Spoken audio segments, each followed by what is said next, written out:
Do people react differently when they see you using a large camera versus a small camera? Do photographers shoot differently? And does owning a large camera or a small camera change all of your buying decisions on all the other equipment you use and where you take it and how you use it? In this video, I'm going to answer these questions from real world experience. The first one, and I don't think many people know this unless they've owned a gripped body, is that people think that if you attach a battery grip onto a medium-sized camera, that's the same thing as a gripped camera body, like a Nikon Z9 or a D3S or an R3 or whatever you want, or a 1DX.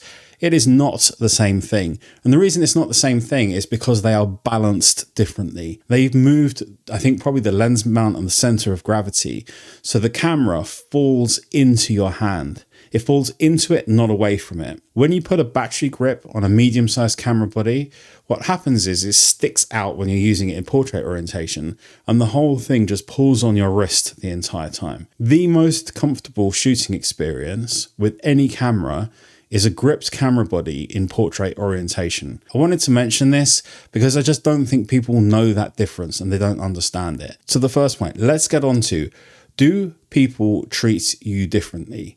Now, I'm going to give you two opposite and opposing answers to this because context matters massively. And I have to tie in the second point of how do we feel about the way we shoot as well. So I've shot an awful lot of weddings and I've shot loads of different camera bodies. I've shot little Fuji camera bodies, I've shot Nikon D3S and other bodies in between as well. So this is how it is. When you're using a gripped camera body or a larger camera body, even like a D700 or a 5D Mark III, especially with the gripped bodies though, people know you're the photographer and they get out of your way. So whilst I'm telling you my experience from weddings, you can extrapolate that and figure it out for other things as well, because I'm going to mention what it's like for street photography as well in a moment. So at weddings, the context is you're meant to be there, right? They know you're the photographer. Everyone can see you, so you're not hiding. So when you're using a large camera like a Nikon D3S in the formal parts of the day, like cake cutting and, brides coming down the aisle, the recessional afterwards, family photos, all those kind of things where you're supposed to be sort of front and center priority, you absolutely get priority. People get out of your way. Like they properly push each other. Look, get out of the way of the photographer. They literally tell each other to get out of your way. I love that. It's my preferred experience at weddings. All day long, I will use the larger camera. The counter argument always is, but if I use the small camera, then people won't notice that I'm there, which I just like, it's kind of mad that you think that you're going to stand, especially if you're like a 6-foot male or something, that you think that people won't notice you because the thing that you're holding has gone from this big to sort of this big, that there's going to be some sort of invisibility cloak when you're using that. That doesn't happen. The context and what people are doing are so important. The way people react to you, what might happen is that you feel like you have more confidence to get closer because you don't feel like you're intruding. So this is what goes to the sort of second question. Does it change how you shoot? And I think for some people it does. You may prefer that smaller camera body because you feel like you're allowed to get closer. But the way that I can tell you and prove to you, because I noticed it in my work didn't change when I changed the size of the camera body, it stayed the same. But it's also true of everybody else's as well. So if you want to look back at people that have shot on larger cameras and then moved over to a smaller one, go and look through their work and see if you can see a tipping point at which they were able to get photographs that they could not get before. But remember, I framed it around that context of like, they'll only get out of your way in those key formal moments. The rest of the time, you get treated exactly the same. They just don't notice you. So they'll bump into you and all this kind of stuff. This changes when it comes to things like street photography. Because in street photography, it's not that you're not meant to be there, but you're not really, like, people aren't going out thinking, let's see how many street photographers I bump into today. So obviously, if you aim a large camera at someone in the street, that's going to be way more intimidating at that point, because in the context of a wedding, they know why you're doing it. And also what's very important at things like weddings is that they get used to you being there because it's a 12-hour day or 10 hours that you're there for, whatever it is. They might feel something at the beginning, but that's gone in 10, 15 minutes. In a street photography situation, they're encountering you for 10 seconds or something. And in that 10 seconds, if you point a large camera at them, they're like, what the hell is this? What's going on? If it's a small camera, they might think that you're taking a picture of the background and they just happen to be walking past and you're much more invisible. And you could say, but doesn't that then translate over to weddings? No, because everybody gets used to you being there. That's the difference, right? So whether an event where you're supposed to be there, people get used to you and then they ignore you. That's the difference. Any situation where you're not officially meant to be there, the smaller the camera, the easier your life's going to be because you just don't stand out. And that leads me on to the third question, which is, does it change what you buy and the gear that you use?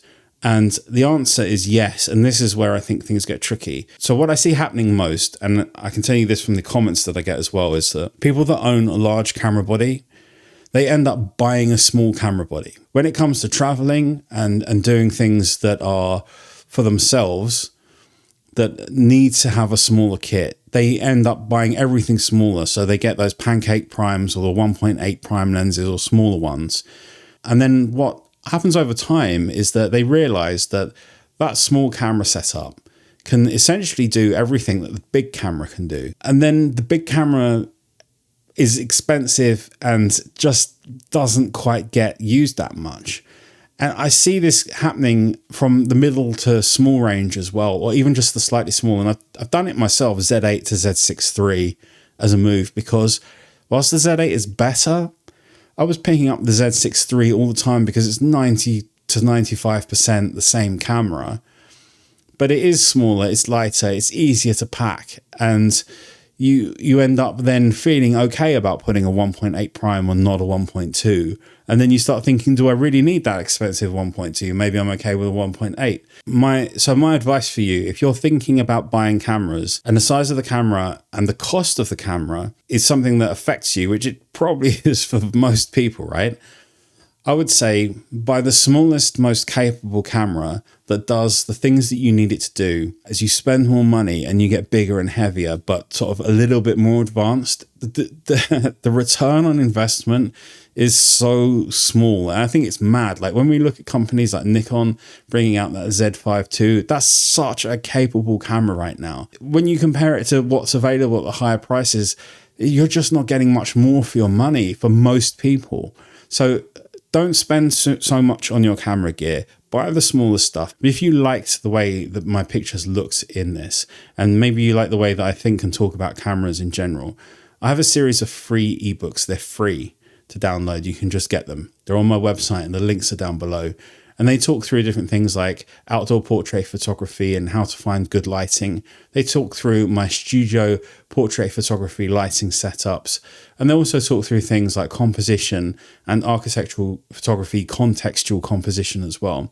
A lot of these things have good crossovers as well. So you might find that the architecture ebook actually helps you with your outdoor portrait photography compositions because it makes you think about the context of the environment more. And that's why I think it's really useful to have these crossovers in knowledge within photography. So those ebooks are free. The links are down below. And if you want to go further than that, I have some editing workshops as well on my website. Once you get them, you can watch them as many times as you want. And you can learn how to add that final polish and touch to your image in a way that isn't teaching you anything that's like a new tool, but it's a way of thinking and shaping your image around emotion and lighting that takes everything up to that higher level. Again, the links for that are in the description down below as well. I hope you enjoyed this video. If you're new here, consider subscribing, like the video if you enjoyed it, and I'll see you guys again in the next video. Take care. Bye-bye.